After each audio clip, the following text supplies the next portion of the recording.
অভাব অনটনকে সঙ্গে নিয়েই চলছিল তার নিত্য জীবন। কিন্তু 27শে মে মাত্র 90 টাকায় কেনা এক লটারির টিকিটই যেন আশীর্বাদ হয়ে আসে তার জীবনে। বিকেলে খবর আসে প্রথম পুরস্কার জিতেছে সে 1 কোটি টাকা। কিন্তু ভাগ্য একটুখানি ছলনাও করেছিল বটে। থানায় যাবার পথেই হারিয়ে যায় সেই টিকিট। মুহূর্তেই স্বপ্ন যেন ভেঙে চুরমার হয়ে যায়। কান্নায় ভেঙে পড়েন যতীনবাবু। তবুও হার মানেননি তিনি। শুরু হয় খোঁজাখুঁজি। কয়েক ঘন্টার মধ্যেই পাশে থাকা এক বন্ধু খুঁজে পায় সেই লটারির টিকিট।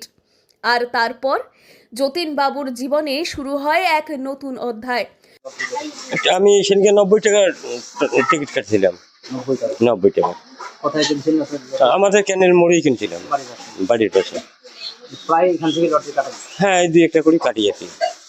কোনো সময় ভেবেছিলেন যে 1 কোটি টাকা পাবেন লটারিতে? না, ওটা তো কোনো কোনো দিনও আমি ভাবিনি যে আমি 1 কোটি টাকা পাবো।